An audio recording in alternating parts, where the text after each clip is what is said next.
Hello friends, welcome back to Ammu's learning. ഇന്ന് നമ്മൾ പഠിക്കുന്നത് 8th സ്റ്റാൻഡേർഡിലെ കെമിസ്ട്രിയാണ്. അതിലെ 5th ചാപ്റ്റർ സൊല്യൂഷൻസ്, ലായനികൾ. ഈ ചാപ്റ്ററിൽ നിന്നുള്ള സെക്കൻഡ് പാർട്ടാണ്. ഫസ്റ്റ് പാർട്ടിൽ നമ്മൾ എന്തൊക്കെയാണ് പഠിച്ചത്? എന്താണ് സാച്ചുറേറ്റഡ് സൊല്യൂഷൻ, അതുപോലെ സൂപ്പർ സാച്ചുറേറ്റഡ് സൊല്യൂഷൻ, പിന്നെ സോലുബിലിറ്റി അല്ലേ, ലേയത്വം, അതുപോലെ ചില ലവണങ്ങളുടെ സോലുബിലിറ്റി നമ്മൾ നോക്കി അല്ലേ. ഇന്ന് നമുക്ക് വേറൊരു എക്സ്പെരിമെൻറ്റ് ചെയ്ത് നോക്കാം. അതിനു മുന്നേ, what is the amount of copper sulphate needed to prepare 100 gram of it saturated solution at 30 degree Celsius? 30 degree Celsius താപനിലയിൽ 100 gram ജലത്തിൽ കോപ്പർ സൾഫേറ്റിൻ്റെ പൂരിത ലായനി തയ്യാറാക്കാൻ എത്ര ഗ്രാം കോപ്പർ സൾഫേറ്റ് വേണ്ടിവരും? പട്ടികയിൽ നിന്ന് കണ്ടെത്തുക. കോപ്പർ സൾഫേറ്റിൻ്റെ സോലുബിലിറ്റി, ലേയത്വം എത്രയാണ്? 37.8 gram അല്ലേ.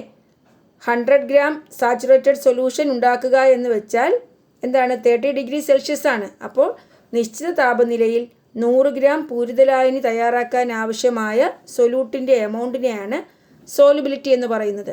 അപ്പോൾ ഈ ടേബിളിൽ കോപ്പർ സൾഫേറ്റിൻ്റെ സോലുബിലിറ്റി 30 degree Celsiusൽ എത്രയാണ്? 37.8 gram. ഇനി എക്സ്പെരിമെൻറ്റ് നോക്കാം. Prepare 25 ml of a saturated solution of copper sulphate. 25 ml ജലത്തിൽ കോപ്പർ സൾഫേറ്റിൻ്റെ പൂരിത ലായനി തയ്യാറാക്കുക. Heat this solution and prepare a super saturated solution by adding more amounts of solute. എന്താണ്? ഈ ലായനി ചൂടാക്കി കൂടുതൽ ലീനം ചേർത്ത് അതിപൂരിത ലായനി ഉണ്ടാക്കുക. ഈ സാച്ചുറേറ്റഡ് ആയ സൊല്യൂഷനെ ചൂടാക്കി വീണ്ടും സൊല്യൂട്ട് അലിയിച്ച് ചേർക്കുന്ന സൊല്യൂഷനാണ് സൂപ്പർ സാച്ചുറേറ്റഡ് സൊല്യൂഷൻ അല്ലേ, അതിപൂരിത ലായനി. Cool this solution gradually to normal temperature. ലായനി സാധാരണ താപനിലയിലേക്ക് തണുപ്പിക്കുക. Hang a small crystal of copper sulphate in this solution as shown in the figure. ഈ ഫിഗറിൽ കാണിച്ചിരിക്കുന്നത് പോലെ ഒരു ചെറിയ ക്രിസ്റ്റൽ കോപ്പർ സൾഫേറ്റ് എന്ത് ചെയ്യുക? ആ സൊല്യൂഷനിലേക്ക് മുക്കി വയ്ക്കുക. മനസ്സിലായോ? ഒരു ചെറിയ കഷ്ണം കോപ്പർ സൾഫേറ്റ് ഒരു നൂലിൽ കെട്ടി ചിത്രത്തിൽ കാണുന്നത് പോലെ ലായനിയിൽ തൂക്കിയിടുക. ഈ കോപ്പർ സൾഫേറ്റിൻ്റെ ചെറിയ ക്രിസ്റ്റൽ ആയിരിക്കാൻ ശ്രദ്ധിക്കണം, സ്മോൾ ക്രിസ്റ്റൽ ആയിരിക്കണം. What change do you observe after some time? Observe after a day. Has any change occurred? എന്തു മാറ്റമാണ് കാണാൻ കഴിയുന്നത്? ഒരു ദിവസത്തിന് ശേഷം നിരീക്ഷിക്കുക. എന്തെങ്കിലും മാറ്റമുണ്ടോ? എന്തു മാറ്റമാണ് കാണാൻ കഴിയുന്നത്? ക്രിസ്റ്റൽ ഈസ് ഗ്രോയിങ് ബിഗ് അല്ലേ, ആ പരൽ വലുതായിരിക്കുന്നതായി കാണാം. മനസ്സിലായോ? ആ നമ്മൾ മുക്കി വെച്ച കോപ്പർ സൾഫേറ്റിൻ്റെ ചെറിയ പരൽ എന്തായി? വലുതായി മാറി. What could be the reason for this? എന്താണ് ഇതിന് കാരണം? When a solute crystal is placed in a super saturated solution, the excess of the solute crystallises as small crystals. The crystal can be seen to grow as well. അതിപൂരിത ലായനിയിൽ ലീനത്തിൻ്റെ ഒരു crystal ഇട്ടാൽ കൂടുതലായി ലയിച്ചു ചേർന്ന ലീനം ചെറിയ ക്രിസ്റ്റലുകളായി അവക്ഷിപ്തപ്പെടുന്നു. അതിൻ്റെ ഫലമായി ക്രിസ്റ്റൽ വളർന്നു വലുതായതായും കാണാം. മനസ്സിലായോ? ഇനി മിശ്രിതങ്ങളുടെ വർഗീകരണമാണ്. Classification of mixtures. All solutions are mixtures. Still do all mixtures exhibit the same nature? ലായനികളെല്ലാം മിശ്രിതങ്ങളാണ് അല്ലേ, എങ്കിൽ എല്ലാ മിശ്രിതങ്ങളും ഒരേ സ്വഭാവമുള്ളതാണോ? നോ, അല്ല. ഈ മിശ്രിതങ്ങളെ ഹോമോജീനസ് മിക്സ്ചർ എന്നും ഹെട്രോജീനസ് മിക്സ്ചർ എന്നും രണ്ടായി തരംതിരിക്കാം. ഏകാത്മക മിശ്രിതമെന്നും പിന്നെയോ ഭിന്നാത്മക മിശ്രിതമെന്നും. എന്താണ് ഹോമോജീനസ് മിക്സ്ചർ ഓർ ഏകാത്മക മിശ്രിതം? If the composition of the constituents is the same through out the mixture, it is known as A homogeneous mixture. എന്താ? ഒരു മിശ്രിതത്തിൻ്റെ എല്ലാ ഭാഗത്തും ഘടകങ്ങൾ ഒരേ അനുപാതത്തിലാണ് എങ്കിൽ ആ മിശ്രിതത്തെ ഏകാത്മക മിശ്രിതം എന്ന് പറയുന്നു അല്ലേ. എന്താണ്? അതിലടങ്ങിയിരിക്കുന്ന കോൺസ്റ്റിറ്റ്യുവൻസ്, ഘടകങ്ങൾ എല്ലായിടത്തും ഒരുപോലെയാണെങ്കിൽ. All solutions are homogeneous mixtures. എല്ലാ ലായനികളും എന്താണ്? ഏകാത്മക മിശ്രിതങ്ങളാണ്. Example: sugar solution, salt solution, air, ornamental gold അല്ലേ. എന്തൊക്കെയാണ്? ഉപ്പ് ലായനി, പഞ്ചസാര ലായനി, വായു, ആഭരണ നിർമ്മാണത്തിന് ഉപയോഗിക്കുന്ന സ്വർണം. ഷുഗർ സൊല്യൂഷനിൽ നമ്മൾ ടേസ്റ്റ് ചെയ്ത് നോക്കിയാൽ അതിൻ്റെ എല്ലാ ഭാഗത്തും സ്വീറ്റ് ടേസ്റ്റ് ആയിരിക്കും അല്ലേ. സോൾട്ട് സൊല്യൂഷൻ ആണെങ്കിലോ എല്ലാ ഭാഗത്തും ഒരേ ടേസ്റ്റാണ്. അതുപോലെയാണ് എയർ, അതുപോലെ ആഭരണത്തിന് ഉപയോഗിക്കുന്ന ഗോൾഡ്. ഇതിലെല്ലാം അടങ്ങിയിരിക്കുന്ന കോൺസ്റ്റിറ്റ്യുവൻസ് ഘടകങ്ങൾ അതിൻ്റെ എല്ലാ ഭാഗത്തും ഒരുപോലെയാണ്. ഇനി വേറൊരു പ്രത്യേകത കൂടിയുണ്ട്. The components of such mixtures cannot be scene separately with the naked I. ഇത്തരം മിശ്രിതങ്ങളിലെ ഘടകങ്ങളെ നഗ്നനേത്രം കൊണ്ട് വേർതിരിച്ചു കാണാൻ കഴിയില്ല. അല്ലേ, ഉപ്പു ലായനിയിൽ ഉപ്പും വാട്ടറും നമുക്ക് സെപ്പറേറ്റ് വേർതിരിച്ച് കാണാൻ കഴിയില്ല. ഇനി നോക്കൂ, ഹെട്രോജീനസ് മിക്സ്ചർ അല്ലെങ്കിൽ ഭിന്നാത്മക മിശ്രിതങ്ങൾ. എന്താണത്? If the components in a mixture are not distributed uniformly it is known as heterogeneous mixture. ഒരു മിശ്രിതത്തിൻ്റെ എല്ലാ ഭാഗത്തും ഘടകങ്ങൾ ഒരേ അനുപാതത്തിലല്ല ചേർന്നിരിക്കുന്നതെങ്കിൽ ആ മിശ്രിതത്തെ ഭിന്നാത്മക മിശ്രിതം എന്ന് പറയുന്നു. ഉദാഹരണം, ഉപ്പും മണലും, അതുപോലെ ചെളിവെള്ളം, മണ്ണെണ്ണയും വെള്ളവും ചേർന്ന മിശ്രിതം. ഇവയിൽ ഘടക കണങ്ങളെ നഗ്നനേത്രം കൊണ്ട് വേർതിരിച്ചു കാണാൻ കഴിയും. അല്ലേ? Example, A mixture of salt and sand, muddy water, A mixture of water and kerosene. Here the components can be scene separately with the naked I. അല്ലേ, എന്താണ് ഇവിടെ സോൾട്ടും സാൻഡും ചേർന്ന മിക്സ്ചർ. അതിൽ സോൾട്ടിനെ പോലെ സാൻഡ് അലിഞ്ഞു ചേരില്ല. അല്ലേ? മഡി വാട്ടർ, ചെളിവെള്ളം, അതും കുറച്ചു നേരം വെച്ചിരുന്നാൽ ആ ചെളി എന്ത് ചെയ്യുന്നു? അടിഭാഗത്ത് അടിയുന്നത് കാണാം. അതുപോലെയാണ് വാട്ടറും കെറോസിനും ചേർന്ന മിക്സ്ചർ. ഇതിൽ വാട്ടറും കെറോസിനും പരസ്പരം ലയിച്ചു ചേരില്ല. അല്ലേ? അപ്പോൾ ആ സൊല്യൂഷനിൽ അല്ലെങ്കിൽ ആ മിക്സ്ചറിൻ്റെ എല്ലാ ഭാഗത്തും ഇതിൻ്റെ കമ്പോണൻസ് ഒരേ അനുപാതത്തിലല്ല. അതുകൊണ്ടാണ് അതിനെ ഭിന്നാത്മക മിശ്രിതം അഥവാ ഹെട്രോജീനസ് മിക്സ്ചർ എന്ന് പറയുന്നത്.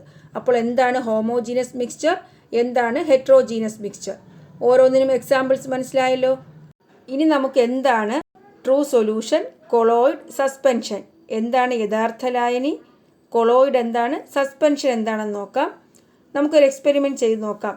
Take equal amounts of water in 3 separate beakers. Add copper sulfate crystals in the first, milk in the second and chalk powder in the third beaker. Stir them well.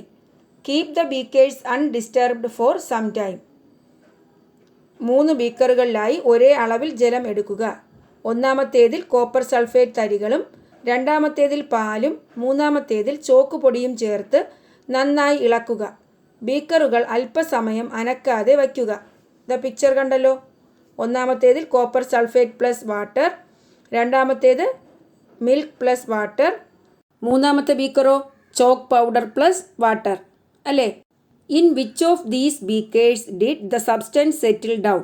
ഏത് ബീക്കറിലാണ് പദാർത്ഥം അടിഞ്ഞത്? ഏത് ബീക്കറിലാണ്?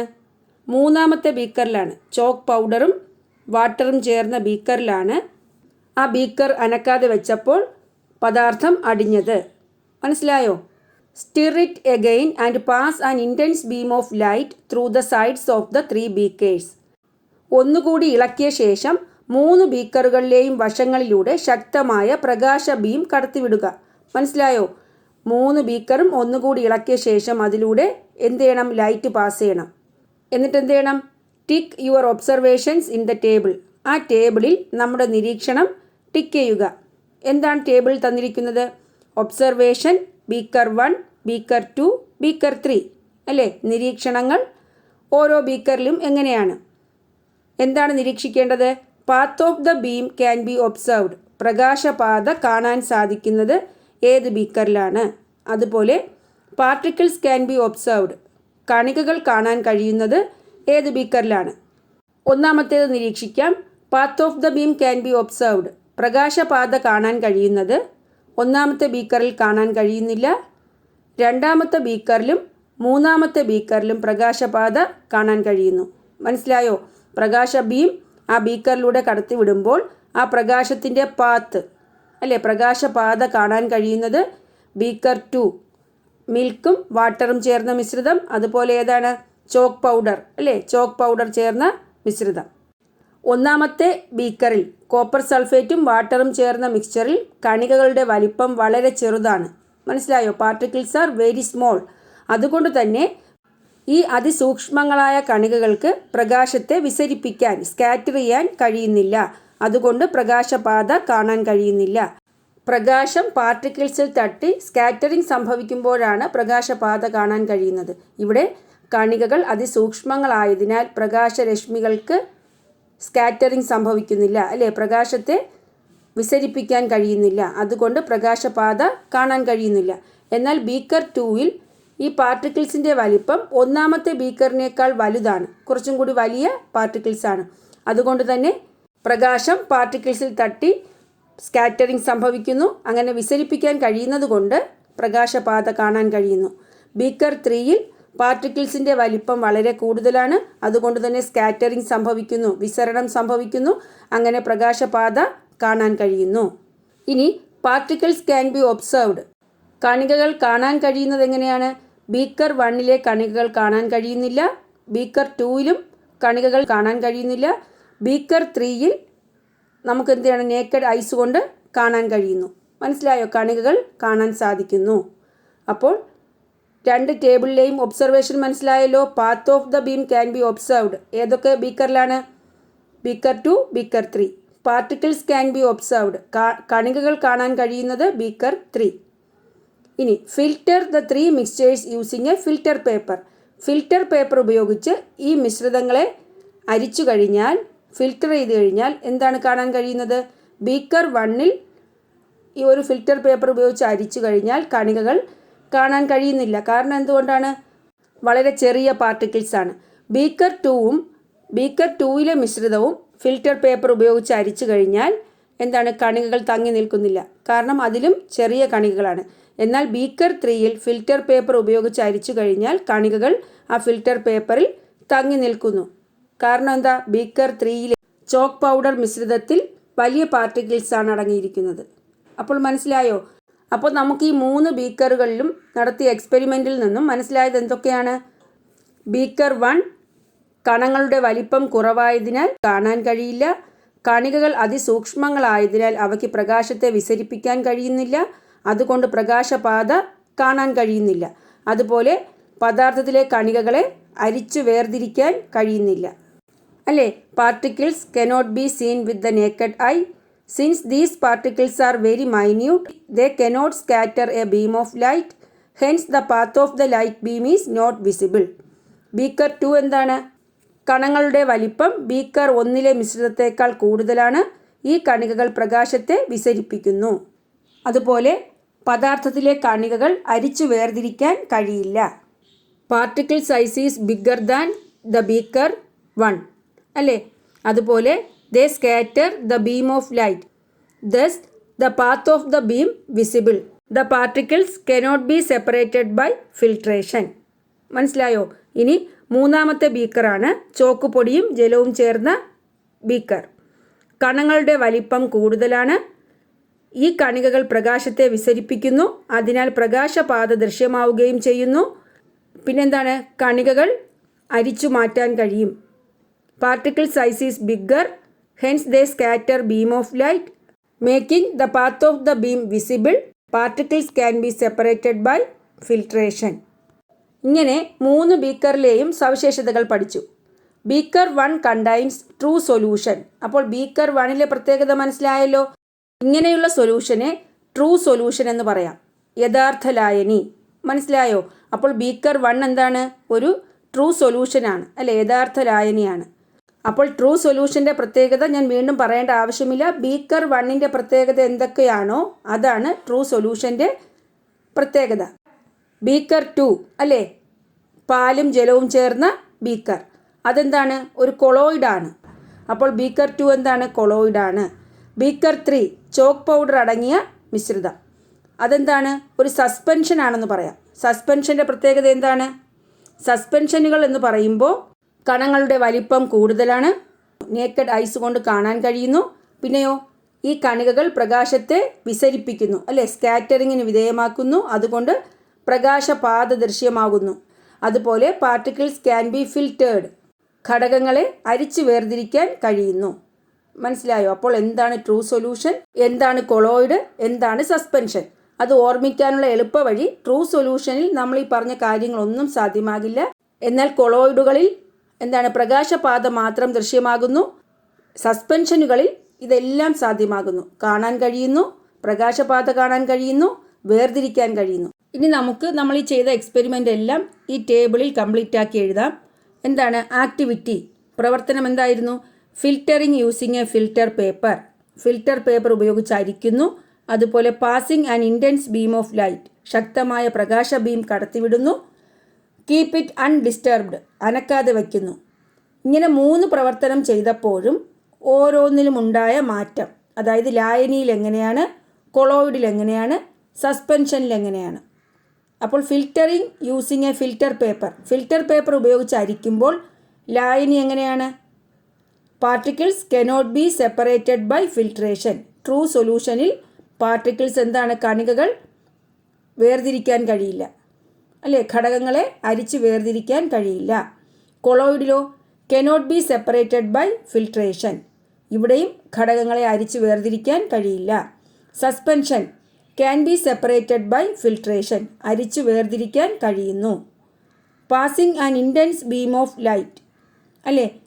ശക്തമായ പ്രകാശ beam കടത്തിവിടുമ്പോൾ ലായനിയിൽ path of the light beam is not visible, പ്രകാശത്തിൻ്റെ പാത ദൃശ്യമല്ല. കൊളോയിഡിലോ path of the light beam is visible, പ്രകാശപാത ദൃശ്യമാണ്. ഇനി സസ്പെൻഷനിൽ path of the light beam is visible. സസ്പെൻഷനുകളിലും എന്താണ്? ലൈറ്റ് ബീം, പ്രകാശപാത കാണാൻ കഴിയുന്നു. സസ്പെൻഷനിലൂടെ ലൈറ്റ് ബീം കടന്നു പോകുമ്പോൾ the light falling on them is reflected almost completely. അവയിൽ പതിക്കുന്ന പ്രകാശം ഒട്ടൊക്കെ പ്രതിപതിക്കുകയാണ് ചെയ്യുന്നത്, റിഫ്ലക്റ്റ് ചെയ്യുകയാണ് ചെയ്യുന്നത്. അതിനൊപ്പം ലൈറ്റ് ബീം സ്കാറ്റർ ചെയ്യുന്നു. അങ്ങനെ സ്കാറ്ററിങ്ങിൻ്റെ ഫലമായി ലൈറ്റ് ബീമിൻ്റെ പാത്ത് വിസിബിൾ ആകുന്നു. മനസ്സിലായോ? ഇനി അടുത്തെന്താണ്? കീപ്പ് ഇറ്റ് അൺഡിസ്റ്റർബ്ഡ്, അനക്കാതെ വയ്ക്കുന്നു. അപ്പോഴോ സൊല്യൂഷനിലെ particles do not settle down, അല്ലേ? പദാർത്ഥം അടിയുന്നില്ല. കൊളോയിഡിലോ particles do not settle down, അവിടെയും പദാർത്ഥം അടിയുന്നില്ല. സസ്പെൻഷനിലോ പാർട്ടിക്കിൾസ് സെറ്റിൽ ഡൗൺ, പദാർത്ഥം അടിയുന്നു. അപ്പോൾ ഈ ഡിഫറൻസിന് കാരണം എന്താണ്? It is due to the change in size of the particles present in them, അല്ലേ? നിരീക്ഷണത്തിലെ വ്യത്യാസത്തിനു കാരണം അതിലെ കണികകളുടെ വലിപ്പത്തിലുള്ള വ്യത്യാസമാണ്. Which mixture in these beakers has the smallest particle size? ഏത് ബീക്കറിലെ മിശ്രിതത്തിലാണ് കണികകളുടെ വലിപ്പം ഏറ്റവും കുറവ്? Mixture in beaker 1. ഏതാണ്? ബീക്കർ 1ലെ മിക്സ്ചറിനാണ്. How was this identified? എങ്ങനെയാണ് ഇത് തിരിച്ചറിഞ്ഞത്? As the size of the particles in beaker 1 is so small V cannot see them with naked eyes. ഇനി കണികകളുടെ വലിപ്പം ഏറ്റവും കൂടിയിരുന്നത് ഏത് ബീക്കറിലാണ്? Which mixture has the biggest particle size?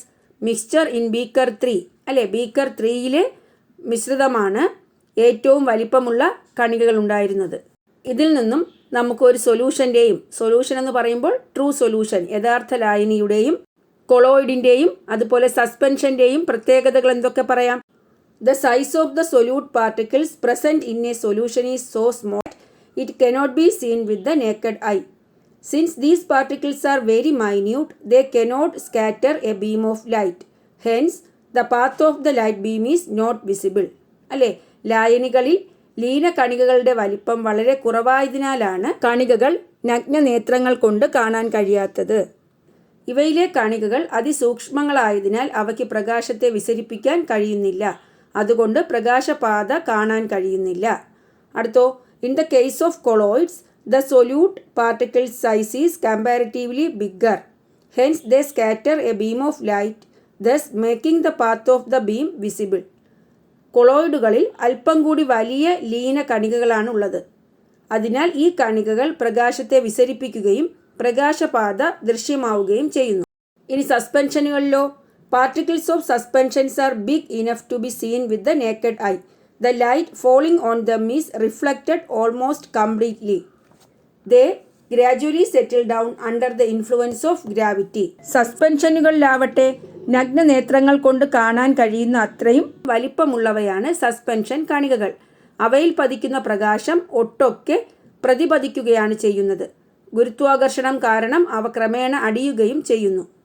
മനസ്സിലായല്ലോ? അപ്പോൾ 3 മിശ്രിതങ്ങളുടെയും പ്രത്യേകത മനസ്സിലായല്ലോ. ഇനി evaluate the following mixtures: ink, muddy water, fog, atmospheric air, milk, sugar solution, dilute rice water. ചില മിശ്രിതങ്ങൾ തന്നിരിക്കുന്നു. അവയെ നമ്മൾ വിലയിരുത്താനാണ്. മഷി, ചെളിവെള്ളം, മൂടൽമഞ്ഞ്, അന്തരീക്ഷവായു, പാൽ, പഞ്ചസാര ലായനി, നേർത്ത കഞ്ഞിവെള്ളം. ഇവയെ true solution, colloid and suspension ഇങ്ങനെ വേർതിരിക്കാനാണ്. ലായനി എന്നും കൊളോയിഡ് എന്നും സസ്പെൻഷനുകളെന്നും തരംതിരിക്കാൻ. ഇതിൽ ട്രൂ സൊല്യൂഷൻ ലായനിയിൽ വരുന്നത് ഏതാണ്? ഷുഗർ സൊല്യൂഷൻ അല്ലേ? പഞ്ചസാര ലായനിയാണ് ട്രൂ സൊല്യൂഷൻ അഥവാ ലായനിയിൽ വരുന്നത്.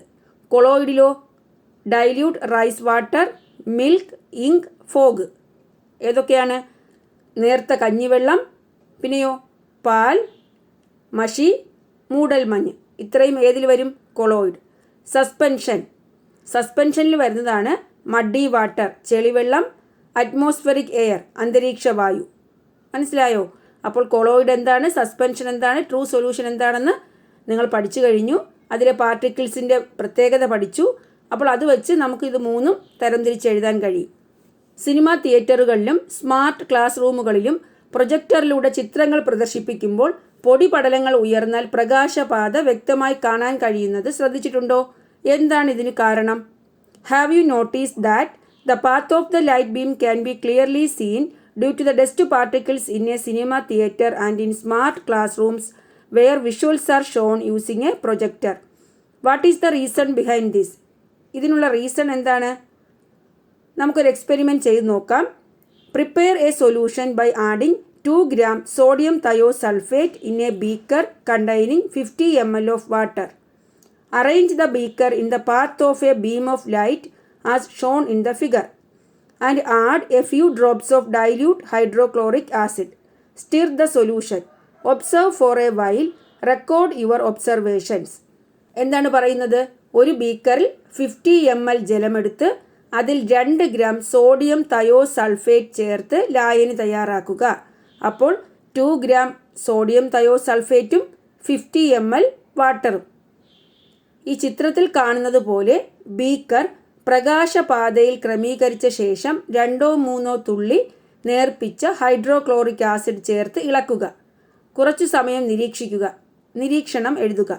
അപ്പോൾ ഒരു ബീക്കറിൽ 50 ml വാട്ടർ, പിന്നെ 2 gram സോഡിയം തയോസൾഫേറ്റ് ചേർത്തു. അത് കഴിഞ്ഞ് എന്ത് ചെയ്യണം? ഡൈല്യൂട്ട് ഹൈഡ്രോക്ലോറിക് ആസിഡ് ചേർത്ത് ഇളക്കുക. അപ്പോൾ നമുക്ക് എന്താണ് കാണാൻ കഴിയുന്നത്? ഡൈല്യൂട്ട് ഹൈഡ്രോക്ലോറിക് ആസിഡ് ചേർത്തപ്പോൾ colour of the solution changes. എന്താണ്?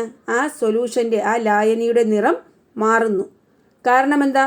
Sulphur particles are formed there. അവിടെ സൾഫർ പാർട്ടിക്കിൾസ് അല്ലേ, സൾഫർ കണങ്ങൾ രൂപപ്പെട്ടു. സോഡിയം തയോസൾഫേറ്റും ഹൈഡ്രോക്ലോറിക് ആസിഡും തമ്മിൽ പ്രവർത്തിക്കുമ്പോൾ സൾഫർ അവക്ഷിപ്തപ്പെടുന്ന രാസപ്രവർത്തനം നടക്കുന്നു. Sulphur gets precipitated when sodium thiosulphate reacts with dilute hydrochloric acid. Before the chemical reaction the mixture existed as A solution. അവിടെ hydrochloric acid ചേർത്ത് കെമിക്കൽ റിയാക്ഷൻ നടക്കുന്നതിന് മുന്നേ, ഹൈഡ്രോക്ലോറിക് ആസിഡ് ചേർക്കുന്നതിന് മുന്നേ വാട്ടറും സോഡിയം തയോസൾഫേറ്റും ചേർന്ന മിക്സ്ചർ എന്തായിരുന്നു? ഒരു സൊല്യൂഷൻ ആയിരുന്നു. Within A few seconds as more and more sulfur particles form, they aggregate together. The particle size thus gets bigger and forms a colloid, making the path of the light beam visible. അപ്പോൾ പ്രവർത്തനത്തിന് മുമ്പ് ഈ മിശ്രിതം ലായനിയായിരുന്നു. നിമിഷങ്ങൾക്കകം sulphur ആറ്റങ്ങൾ കൂടുതലായി വേർതിരിയുമ്പോൾ അവ കൂടിച്ചേർന്ന് വലിപ്പം കൂടിയ കണികകളായി ലായനി എന്തായി മാറി? കൊളോയിഡ് രൂപത്തിലാവുകയും പ്രകാശപാത ദൃശ്യമാവുകയും ചെയ്യുന്നു. അവിടെ ലൈറ്റ് ബീം വെച്ചിട്ടുണ്ടല്ലോ. അപ്പോൾ ഈ ഡൈല്യൂട്ട് ഹൈഡ്രോക്ലോറിക് ആസിഡ് ചേർത്ത് ഇളക്കി കഴിഞ്ഞപ്പോൾ സൾഫർ പാർട്ടിക്കിൾസ് ഉണ്ടാവുകയും അതെന്ത് ചെയ്തു? കൂടുതൽ സൾഫർ പാർട്ടിക്കിൾസ് അവക്ഷിപ്തപ്പെട്ടപ്പോൾ അത് കൊളോയിഡായി മാറി. കൊളോയിഡായി മാറിയപ്പോൾ ലൈറ്റ് ബീമിൻ്റെ പാത്ത് വിസിബിൾ ആകും അല്ലേ? നമ്മൾ നേരത്തെ പറഞ്ഞു കൊളോയിഡിൽ എന്താണ്? പ്രകാശപാത ദൃശ്യമാകുന്നു. സമയം കഴിയും തോറും കൂടുതൽ സൾഫർ കണങ്ങൾ വേർതിരിയുകയും കണികകളുടെ വലിപ്പം വർദ്ധിക്കുകയും ചെയ്യുന്നു. അങ്ങനെ മിശ്രിതം സസ്പെൻഷനായി മാറുന്നു. മനസ്സിലായോ? Further, more and more sulfur particles get separated and the size of the particles keep on increasing. Thus, the mixture becomes a suspension. അപ്പോൾ എന്താണ് മനസ്സിലായത്? സോഡിയം തയോസൾഫേറ്റും വാട്ടറുമായിരുന്നപ്പോൾ എന്തായിരുന്നു? ഒരു സൊല്യൂഷനായിരുന്നു. അതിൽ ഡൈല്യൂട്ട് ഹൈഡ്രോക്ലോറിക് ആസിഡ് ചേർത്തപ്പോൾ സൾഫർ പാർട്ടിക്കിൾസ് അവക്ഷിപ്തപ്പെടുന്നതിൻ്റെ ഫലമായി അത് കൊളോയിഡായി മാറി. അങ്ങനെ പ്രകാശപാത ദൃശ്യമായി. സമയം കഴിയും തോറും കൂടുതൽ സൾഫർ പാർട്ടിക്കിൾ സെപ്പറേറ്റഡ് ആയിട്ട് അതെന്തായി മാറി? സസ്പെൻഷനായി മാറി അല്ലേ? The mixture becomes a suspension. ഇനി നോക്കൂ, tabulate the mixtures that we use in our daily life into solutions, colloids and suspensions. Are colloids and suspensions homogeneous mixtures? ഈ കൊളോയിഡുകളും സസ്പെൻഷനുകളും ഏകാത്മക മിശ്രിതങ്ങളാണോ? ഹോമോജീനസ് മിക്സ്ചർ അല്ലെങ്കിൽ ഏകാത്മക മിശ്രിതങ്ങൾ എന്ന് പറഞ്ഞാൽ എന്താണെന്ന് പറഞ്ഞു? ആ മിക്സ്ചറിൻ്റെ എല്ലാ ഭാഗത്തും ഒരേ ഗുണങ്ങളായിരിക്കും അല്ലേ?